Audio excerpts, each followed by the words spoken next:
So good morning, everybody. Welcome to our fourth and final webinar in our Strength in Numbers series, where we've been looking at some of the issues affecting landowners when entering into consortiums to develop land. I'm Rachel Pitman and I'm a partner in the property team. I specialise in development work and I work across a number of sectors, including logistics, retail and residential. I've got particular expertise in strategic land sites, and I act for developers, promoters and landowners, so understand some of the issues from all sides. Today, James Hordern and Chris Brand are going to talk to us about vacant possession in the context of residential, agricultural and commercial tenancies. In the very first session that we had, where Caroline and I talked about landowners agreements and sale contracts, we discussed then that vacant possession often forms really important considerations in the context of these consortiums. So it's great to explore that in a bit more depth today. Just a couple of housekeeping points before we get started. The session is being recorded today, so the recordings will be available afterwards and will be sent to you. So please feel free to share that with any colleagues that may be interested. We've set some time aside at the end to deal with some questions, so please feel free to use the Q&A box on your screen to lodge any questions, which we'll endeavour to answer. We're really keen though to stick to time, so if we don't have time to answer them during the course of the session this morning, we'll endeavour to come back to you on those as soon as possible. We will finish on or before 11:15. Finally, just as you log out at the end, there's a really short survey and we'd be really grateful if you wouldn't mind just spending a moment to complete that for us. Without further ado then, I'll hand over to James. Thanks. Thank you. Sorry about that. In terms of the landlord and tenant point of view, when we're looking at land development, and particularly in the context of consortia, the main questions we're really looking at are what are the timescales for development and who's going to undertake the development? And the answers to those questions can significantly impact the ability of a landowner to actually carry out development depending on the particular circumstances. And in addition to that, the answers can depend very much on the type of tenancy arrangement you've got affecting the land that is subject to the proposed development programme. And that, of course, can be particularly concerning where you have a patchwork of land which is subject to different sorts of tenancy arrangements. Now, I'll be looking today at core agricultural tenancies. That's tenancies under the Agricultural Holdings Act and the Agricultural Tenancies Act. And Chris will be looking a little bit at the impact of commercial tenancies and residential tenancies on the possibilities of development. Chris, if we could have the next slide, please. So, as I'm sure most of you are aware, there are two broad regimes for agricultural tenancies. There's the farm business tenancy regime under the Agricultural Tenancies Act, and there's the Agricultural Holdings Act tenancy regime. In general terms, a tenancy granted since the 1st of September 1995 will be a farm business tenancy, and anything which is around before that will be an Agricultural Holdings Act tenancy. There are a few exceptions, such as succession tenancies and re-grants and things like that, but we're not going to worry about those too much today. Again, in general terms, a farm business tenancy is much easier in terms of getting back possession from the tenant than the Agricultural Holdings Act tenancy. The regime is much more flexible. It was designed in order to be flexible, and therefore it allows a landlord greater opportunity to regain possession. But there are still a few wriggles that you need to be aware of and points to bear in mind when thinking about developing land. So let's just remind ourselves of the basics on that. First of all, if you've got a tenancy which is still within the fixed term, of course the tenancy could either be granted as a periodic tenancy or it be granted for a particular period of time, 5 years, 6 years, 7 years, whatever it might be. If you're within that fixed term, then in order to get possession back during that time, you need to have a break provision in the tenancy itself. If you don't have a break clause, you're not going to be able to terminate the tenancy early. The key points to remember about a break clause within the tenancy is it needs to be 12 months in length, so you need to give 12 months notice to your tenant that you want to get the land back. It can apply to whole or part, but that will depend very much on exactly what the wording of the break clause is. So you always need to check your tenancy agreements and make sure it's clear, first of all, that you can get back the land that you want, and secondly, to check what the conditions of exercising the break are. So, for instance, some break clauses will only say they can only be exercised in particular circumstances. That is often redevelopment, but there are other cases where it won't be for redevelopment purposes, and that's something to bear in mind. And of course, if there are any conditions attached to the service of the break notice or to getting possession back, those have to be strictly adhered to as well. So there might be particular formalities you need to go through in order to serve your break notice. And if you do that in the wrong way, then the break notice won't be valid and you won't be able to get back possession on the basis of that. It is important to bear in mind that the 12-month period is strict. You can't have an early resumption clause in a farm business tenancy, and if your break clause provides for an early resumption, then it will simply be invalid from the start. You can't save it by giving a longer period of notice. Where you've got a yearly periodic tenancy, and most most farm business tenancies will continue as yearly tenancies once the fixed term has come to an end. If you've got a yearly periodic tenancy, then you can give 12 months notice to quit. You don't have to state any grounds for that notice to quit, so you can serve a notice regardless of the circumstances. But the key point there is that the notice has to expire at the end of a tenancy period. And again, that's something to bear in mind when you're thinking about when you're going to be carrying out the development and when you want the land back. And it may well be the case that you're going to have to serve the serve the notice to quit early and have the land back for slightly longer than you perhaps want, simply in order to make sure it's available at the right time, either for the development or for the sale to a developer. Chris, next slide, please. The Agricultural Holdings Act regime, as I say, is much stricter. It's much harder for a landlord to get possession, and it gives much greater protection to the tenant. Having said that, it doesn't mean that obtaining possession for development purposes is impossible, but it is, by and large, a slightly more cumbersome procedure. Now, there are two options which may be available to a landlord in this case. First of all, you can give what's called a general notice to quit. This is a notice to quit to terminate a periodic tenancy. It's highly unlikely that you'll come across any existing fixed-term Agricultural Holdings Act tenancies, so most tenancies will be running on from year to year. And like the notice to quit in the context of the farm business tenancy regime, this has to give 12 months notice expiring at the end of a period, and you don't have to state any grounds for requiring possession when you give your notice. The difficulty here is that a tenant can serve a counter notice, and the counter notice refers the notice to quit to the first tier tribunal. And if the tenant does that within the required period of time, the notice to quit won't be effective unless the tribunal consents to its operation. And for the tribunal to consent to the operation of the notice to quit, they have to be satisfied with a variety of statutory grounds. These are fairly limited, things like sound estate management, non-agricultural use not within case B, greater hardship would be caused by not allowing the notice to operate that it would be if it was allowed to operate, and so on. And in addition, the tribunal has to be satisfied that a fair and reasonable landlord would insist on possession.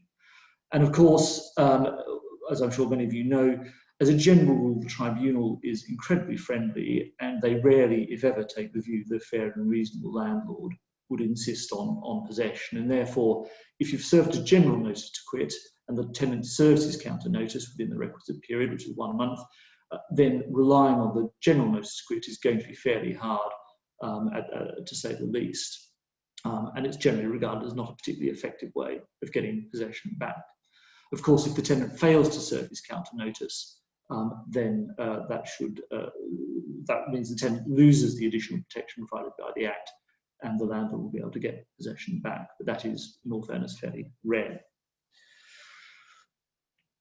The alternative is to serve a notice under one of the particular cases which is set out in the Act. These are specified grounds under which a landlord is entitled to serve a notice to quit and rely on a number of statutory reasons for seeking possession.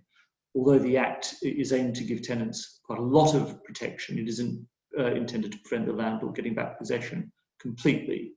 And one of these is, of course, case B, which is the development ground in the context of agricultural tenancies. Chris, if we could have the next slide, please. Case B applies where the landlord has obtained a planning permission for a non-agricultural use. The notice to quit needs to say that it's given on the basis of case B, and it also needs to satisfy the general requirements. It needs to expire at the end of the period, it needs to be 12 months in length, and it has to be validly served, and so on. Now, the key points to bear in mind in connection with case B are, first of all, the planning permission has to have been obtained. So you need to have got your planning before you serve your notice. Secondly, the planning permission has to apply to all the land that's subject to the notice to quit. So for instance, if you only want to develop part of the holding and you don't have an ability to serve a notice to quit for part only, which I'll be looking at shortly, then your notice to quit won't be effective because the bulk of the land in the holding would not be subject to the planning permission. So you need to check the tenancy terms to see what rights you have there as well. Unlike the 1954 Act, which Chris will be looking at in a little bit, there's no requirement under case B that the landlord himself has to carry out the development. So this is an advantage, obviously, for the landowner who doesn't want to do a development himself, but wants to obtain planning, get vacant possession, and sell the whole plot off to a developer who will actually carry out the work. The slight trick there is that for case B to operate, the land has to be required for the non-agricultural use. There's not a huge amount of guidance about what required means, but it's generally accepted that required means it needs to be required for the development within a fairly short time of the notice expiring, but also that the landlord or the development has a reasonable prospect of actually being achieved. It's very hard to say that something's required for development, for non-agricultural use, if you're not in practical terms going to be able to achieve that. This is fairly similar to the situation that applies in the 1954 Act as well, which Chris will talk about. But it can cause significant problems where there is mixed use development or where there are different tenancies which affect the development land. Because if there is going to be difficulty getting back part of the land, it's hard to say potentially that the land subject to your notice to quit is required if the overall development isn't going to be achievable. Now, I mentioned briefly the question of short notice and resumption of part. Chris, if we could have the next slide, please. It's often the case, obviously, that landowners would like to get their land back a little bit earlier than 12 months. Quite frequently, unfortunately, plans are well advanced in terms of planning and negotiations with developers and other parties before anyone thinks about getting vacant possession back from the tenant. And frequently, we find ourselves working to quite tight timescales in terms of seeking to get possession of the land. So a frequent question is, can we get the land back earlier than the statutory 12-month period? There are limited statutory provisions which allow a notice to quit to be given for a shorter period than the normal 12-month period. Most of these are by and large irrelevant to the development context, but one of them is where the tenancy agreement allows for early resumption for a specified non-agricultural purpose, and that's permitted under section 25 of the Act. So again, you need to look at the terms of the tenancy.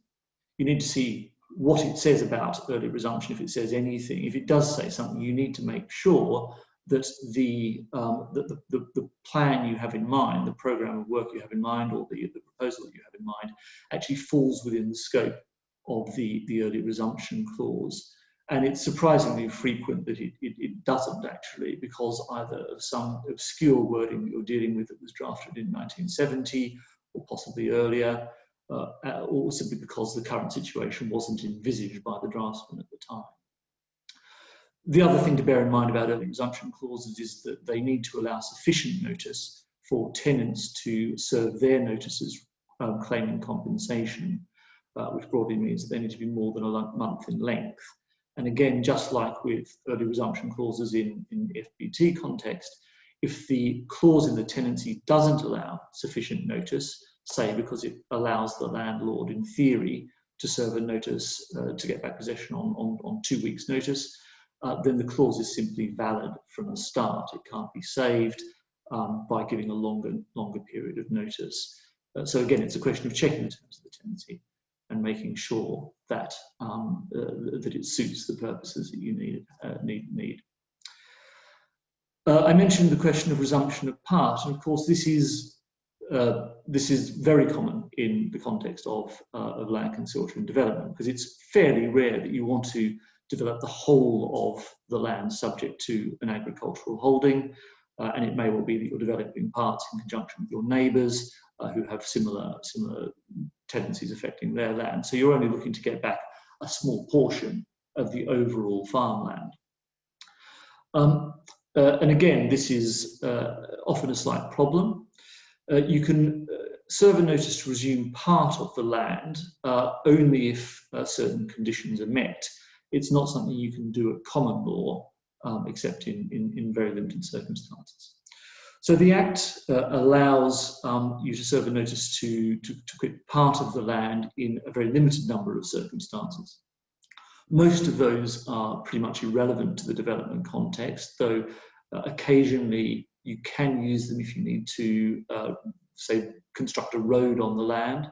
And I've seen that done in the context of gaining access to a potential development site. So you want to construct the road. Construction of roads is one of the statutory grounds for serving a notice in respect of part. You can do that in order to open up the wider development, but it's still comparatively rare. The normal situation is that the tenancy will have to allow for it. And again, some do, some don't. If your tenancy allows for it, it might place limits on how much you can get back. Sometimes early resumption clauses, sometimes resumption of part clauses say you can only serve a notice for X percentage of the land or X number of acres at any given time. And again, that needs to be checked to make sure that your plans fit in with what the tenancy actually allows you to do. And the final option that is occasionally relied on is to split the reversion. The idea behind this is that if you have one plot of land, which is subject to one tenancy, and you sell the freehold of part of that plot to a second person, although it doesn't create two tenancies, or indeed doesn't divide the tenancy, each individual landlord can still, as a matter of law, serve a notice to quit in respect of his individual part of the land of the tenanted holding. So if you sold off the land which was to be subject to development or transferred it to a third party, that third party could then serve a notice to quit in order to get the land back for the development. Of course, that can be cumbersome. There might be very good tax reasons not to do it or other reasons not to do it, and it can add an extra layer of time and complexity. So it's not always the most attractive route to go down. Chris, go to the next slide. So what lessons have we learned from that brief run through of the agricultural tenancy regime? Well, I think the first thing is to make sure that you check your tenancy agreements carefully, and in particular check them as early as you possibly can. I frequently get consulted at a point in time when things are a little bit too late and we're getting very close to the wire and nobody's even bothered to think about what the agricultural tenants are going to say about anything and what rights we have to get possession back. So that's a key thing. Check them carefully and check them early. Be aware of the timings. Again, frequently I've been consulted and asked to serve a case B notice to quit after planning permission has been obtained, and it's not always the case that the planning permission relates to what the developer thought they were going to be able to do under case B. So if you speak to your lawyers early, make sure that the planning permission suits the purpose that you need it to suit. That's one way of avoiding problems down the line. Think about problem tenants. We all know that some tenants are more difficult to deal with than others. The relationship between agricultural landlords and agricultural tenants can often be particularly fractious, and landlords will know which of their tenants are likely to be more difficult than others, and there may be good reasons to negotiate with those people rather than going down a more contentious route, and certainly allow some additional time for that negotiation or for any possible dispute. And that leads me to the fourth point, which is the question of the scope for negotiation. It's often always better, perhaps, to have a consensual solution, if that's possible, rather than going through a long-winded and costly arbitration procedure or other form of dispute resolution. And I think that's often a key point to bear in mind, that although lawyers love to have, well, some lawyers love to have fights, and it's always good for the hours, there are often better ways for people to spend their money in order to achieve an earlier resolution. So that's a quick count through the agricultural tenancy regime issues. Chris is now going to have a quick look at commercial and residential tenancies. Thanks, James. So as James said, I'll be discussing commercial and very briefly residential tenancies, which are fraught with their own legislative pitfalls. But before discussing those types of tenancies, it's worth pausing briefly to reflect on what the term vacant possession requires of a seller. It requires the seller to make the property available in a state in which the buyer can both physically and legally occupy it. And additionally, the seller must give the buyer the undisturbed enjoyment of the property. So those two things will not be given if someone other than the seller or buyer remain in occupation or have the right to occupy the property upon completion of the sale. This applies to lawful occupiers, i.e. those who have an enforceable right to be on the site, and potentially unlawful occupiers, trespassers, or those who don't have an enforceable right as against the landowner.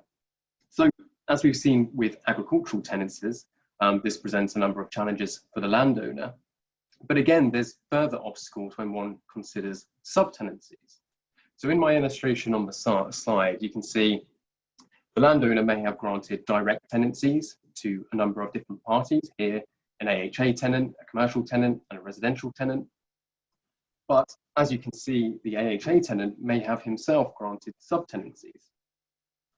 A landlord doesn't have a direct relationship with a subtenant, and so generally he cannot end those tenancies without first removing the intermediate tenant. Nevertheless, he will not have delivered vacant possession if one of those subtenants remains in situ upon completion of the sale to the buyer or developer. There are a number of general principles of common law which govern what happens to a subtenancy when the head tenancy comes to an end.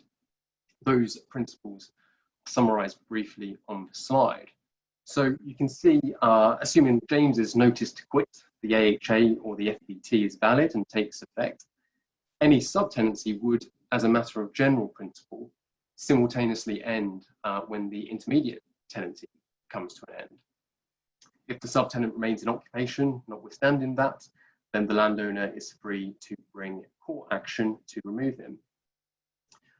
Contrast this to the position, though, as James suggested, if a deal is done for the surrender of the head tenancy. In this scenario, the sublease will continue and bind the landowner.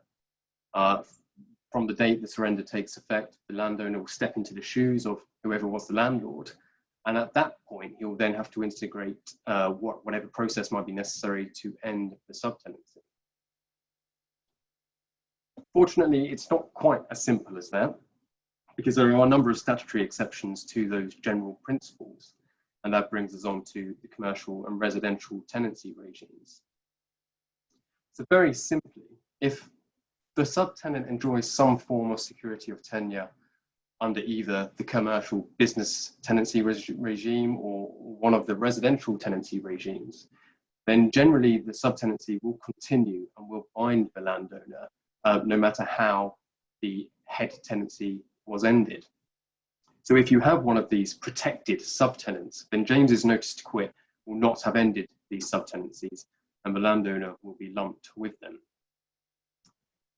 In respect of assured or short hold tenancies, which we'll come on to, these will only generally bind a head landlord if they were lawfully granted.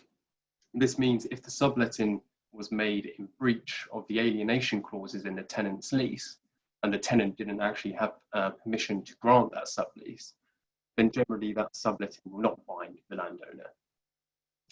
Unfortunately, with regards to the stricter Rent Act tenancies regime, which is generally those which were granted pre-1989, and also in respect of business tenancies, it matters not whether or not the subletting was made unlawfully. So even if it was made in breach of the alienation provisions in the lease, the subletting would still bind the head landlord, or rather a lease with commercial tenancies. The statutory continuation of the subletting under the Act will continue to bind the landlord and the landowner. So what does a landlord need to do to end a business tenancy, whether or not it's one he's granted himself or if it's a subletting he's been lumped with? The first thing to check is whether the lease is protected by Part 2 of the Landlord and Tenant Act 1954. In very simple terms, the Act applies premises are occupied under a tenancy for the purposes of a business which is carried on those premises. Business is defined widely, but of course it excludes agricultural uses which would otherwise qualify for protection under the AHA and FBT regimes that James has discussed. If the lease falls within the Act, then the tenant will benefit from the security of tenure regime. His tenancy will continue by statute following expiry of the contractual term, or upon the break being exercised by a landlord, if there is one, unless the landlord can also establish one of the few grounds in the Act which entitles him to propose a new lease to the tenant and take back possession of the property. Now, parties are free to contract out of the security of tenure regime in the Act, but this must be done before the grant of the lease and by following a very particular process set out in the Act. It's not possible to contract out of a periodic tenancy. So any contractual periodic business tenancy, one that runs from month to month, or quarter to quarter, or year to year, which otherwise meets the qualifying criteria in the Act, will necessarily be protected under the Act. Many of the general principles that James described also apply here. So in the absence of default by the tenant or agreement between the landlord and tenant for a surrender, the lease cannot be ended prior to expiry of the fixed term, if there is one, unless there is, of course, a landlord break right. In the case of business tenancies, which are protected under the Act, the additional hurdle which must be overcome is the ground of opposition. So to unilaterally bring to an end a protected business tenancy, a landlord will need to serve what's often referred to as a hostile Section 25 notice. He cannot give less than 6 months' notice, nor can he give more than 12 months' notice. It cannot be expressed to expire before either the contractual end date, or if there is one, the break date. If the landlord is exercising a break, then of course he must also follow whatever contractual rules are set out in the lease for exercising that break. If the tenancy is periodic, then the common law principles James explained will also apply in respect of the length of the notice and the date on which it can be expressed to expire. Additionally, the landlord must also state in his Section 25 notice the grounds he will rely upon to oppose the grant of a new lease to the tenant and obtain possession. As soon as the notice has been served, either the landlord or tenant may apply to court for a determination as to whether or not the landlord can satisfy the stated grounds of opposition in his notice. If neither make an application before expiry of the notice, which could be as early as 6 months, then the tenancy will simply end and the tenant will have lost his right to remain in the premises. So what are the grounds? Well, most of them won't be relevant or available in the context of a landlord or consortia who wants to get rid of a tenant for their own convenience or enterprise. They include such things as the premises being in disrepair, arrears of rent, other breaches of covenant, or if the landlord can offer suitable alternative accommodation to the tenant. But the most relevant one in the context of development is ground F. This ground will apply if, on the termination of the current tenancy, the landlord intends to demolish or reconstruct the premises comprised in the holding or a substantial part of the premises, or to carry out substantial work or construction on the holding, and he could not reasonably do those works without obtaining possession of the holding and removing the tenant.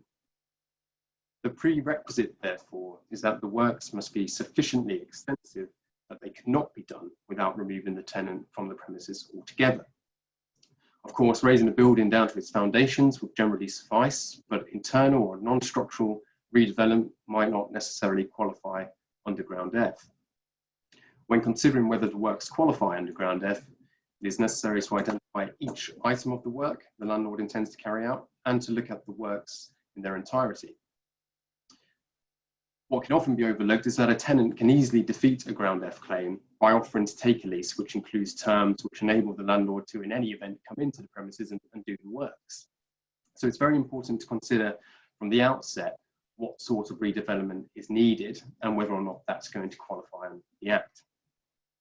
However, there are unfortunately a number of additional elements involved in establishing the ground, some of which are frankly insurmountable for a landowner who wishes to sell his land with BP rather than develop it himself, as James flagged. So the landlord must have a firm and settled intention to do the works himself upon expiry of the tenancy. Normally one would evidence this intention by producing board minutes, documenting the intention of resolution, producing planning permission, plans, drawings, financing, or perhaps even a building contract. Allied to this, the landlord must also demonstrate that he has a reasonable prospect of carrying out the development. He must show there's not too many hurdles to overcome, i.e. planning permission, if it's not already been obtained, can be obtained. If the development involves developing other property, he needs to make sure he can also obtain vacant possession of that part of the property. So unlike James's case B, whilst having planning permission is not a prerequisite, it generally would be prudent for the landlord to have ensured he has got his planning permission before mounting a substantial Ground F claim. However, obviously difficulties arise when the landlord does not intend to do the development himself, but wishes to pass it on to a purchaser or a developer who's going to do the works. It is the landlord who should have the requisite intention to develop, and it is that landlord who must be able to prove this to the court eventually. As the relevant date for proving the intention is the date of trial, it is possible that a landowner could serve the notice, sell the property, and in theory, the purchaser could then resume conduct of whatever claim might be necessary to establish that Ground F claim. However, of course, a developer or a purchaser might not want that uncertainty. So not only are there time and risk considerations with pursuing this process, as well as the expense of doing so, another consideration is that a landlord who successfully establishes the ground may also be liable to the tenant for statutory compensation for having kicked them off the land. So that's also an additional factor which goes to the wider considerations of the development project. So very briefly, you can see the sort of general timeline you're dealing with illustrated on the slide. So in theory, you might be able to serve a Section 25 notice, but that's got to be a minimum of 6 months. If the tenant is going to oppose that, then you've got easily 12 months in court. Could be longer before the matter reaches the trial. And then assuming you are successful, then the general rule is that the tenancy will come to an end 3 months after the court disposes of the claim. Now, whether or not the tenant leaves and gives you vacant possession is another thing. Of course, the tenant might not leave on time, so you might have to instigate a separate process at that point to remove the tenant. So you can see how this timeline can become protracted and needs to be considered pre-contract and also considered in the contract for sale itself. Now, moving on to residential tenancy regimes, which I'll only discuss briefly. If we're dealing with agricultural land, then potentially it might be one that's wrapped up in an AHA, and that tenant may have granted tenancies to farm employees or ex-employees, and possibly their relatives who might be living in tied cottages, either for rent or rent-free. It's also very possible that there might not be a written tenancy agreement you could put your hands on. The arrangement may have been oral or may have been allied to the contract of employment, which has long been lost. If the provenance of the occupation dates back to before 1989, then it is very likely that the tenant probably has security of tenure under the Rent Act, Agricultural Act 1976. Sorry, I realise I'm on the wrong slide there. Provided he meets the relevant qualifying worker criteria laid down in the Act, which generally requires him to have worked a minimum period in agriculture at some point during his occupation. This security of tenure survives notwithstanding his retirement or termination of employment.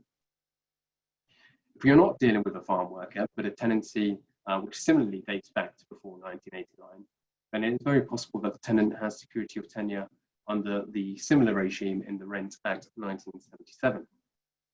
These tenancies are often referred to as fair rent tenancies. It might be easy enough to identify whether or not one of these exists. If a rent is payable, then it will most likely be registered with the rent officer, and you can do a quick online search to find that out. However, it might not always be so easy to identify who the current tenant is and the particular status of their occupation. This is because the Rent Act confers succession rights on up to 2 occasions. So on the death of the original tenant, the tenancy could be transferred to the surviving spouse or a relative of the deceased, and in respect of the latter, that's subject to that relative having lived with the original tenant for a certain period prior to and up until his death.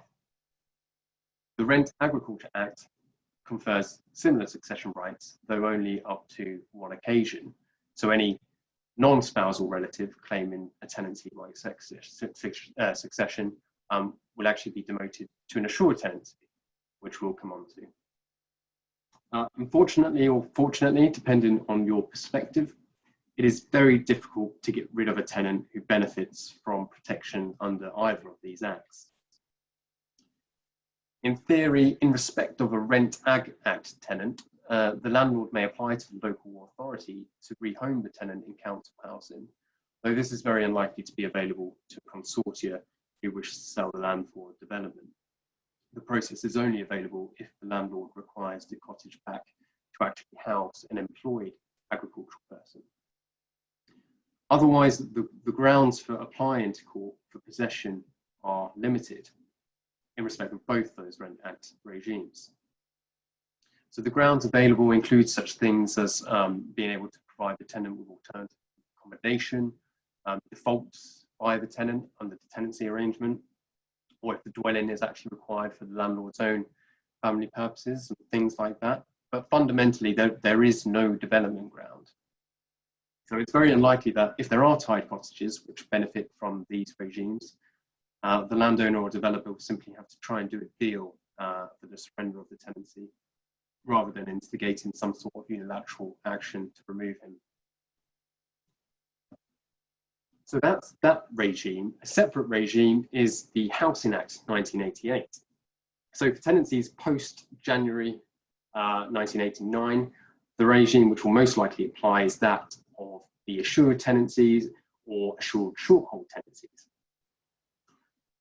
So one might have an assured tenancy which grants limited rights of security of tenure, though those are less favourable to a tenant than the rent tax.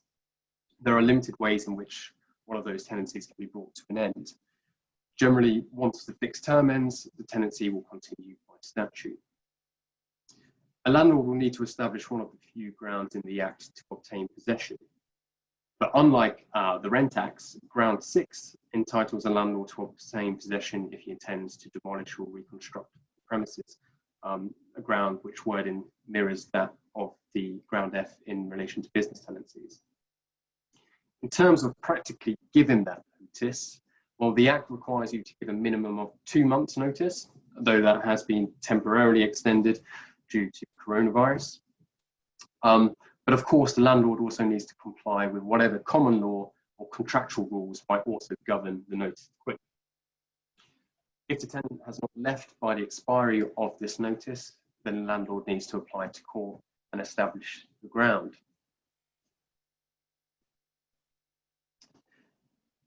It is obviously possible that you might have what's called an assured agricultural occupancy, which is a mirroring regime as to the Rent Agricultural Act 1976, but less secure for the tenant.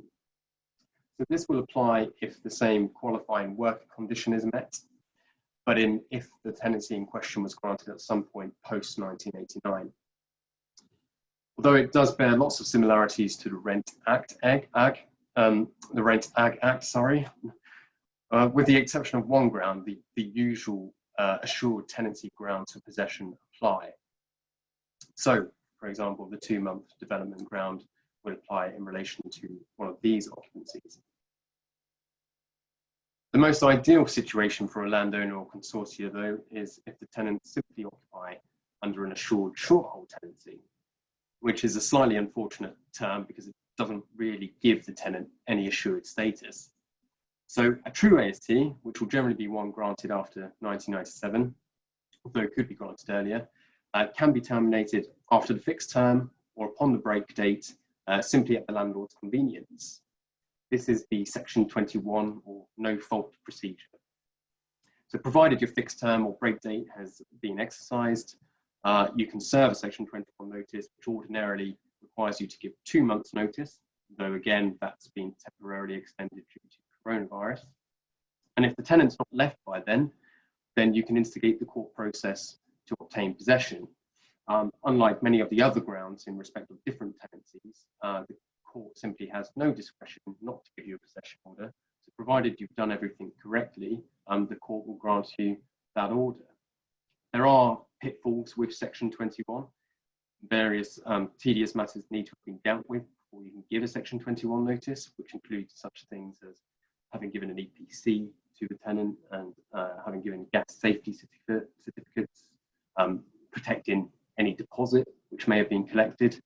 And those things need to have been done before you can give a valid Section 21 notice. Of course, serving these notices and allowing them to expire won't necessarily be sufficient to give you VP. The Section 21 notice does not actually terminate the tenancy as such. It simply gives the landlord the entitlement to obtain a possession order if the tenant has not left by expiry of the notice period. So that's something that obviously needs to be considered in your sale agreement. So the takeaway points in respect of all of that is, well, fundamentally, do your due diligence and do it very early on. So who's on the site and on what basis do they occupy? Can vacant possession actually be achieved by unilateral action? In respect of some of the tenancies we looked at, that's going to be extremely difficult. So will a deal have to be done with some of these tenants to make sure you can remove them? If VP can't actually be achieved by unilateral action, then of course any covenant to give VP in the sale contract needs to be suitably caveated. And the parties might need to agree specific provisions about how they are going to deal with tenants who have some sort of protected status. Obviously, these points need to be considered prior to the contract and at the heads of terms stage, and much before ink touches paper and before the lawyers start drafting the VP covenant. So I think those are my main takeaway points, which are very similar to James's takeaway points. That concludes what I've got to say about business and residential tenancies. Thanks very much, James and Chris. That was really useful with some great takeaway points. Unfortunately, we're running a bit short of time, and I did promise we'd stick to time today. So thanks very much for all the questions that have come through. But I think what we will do, rather than go through those now, keen to stick to the commitment, stick to time, we'll come back to you separately on those questions. So you expect to hear from us. We've got your details and we'll be in touch. So I think that just leaves me to say then, thanks very much for joining us. We have got a webinar coming up, another in our landlord and tenant series. So watch out for some details on that if you're a commercial landlord or tenant. On the similar vein, actually, in terms of vacant possession, but looking at lease premises and what you need to do to give vacant possession.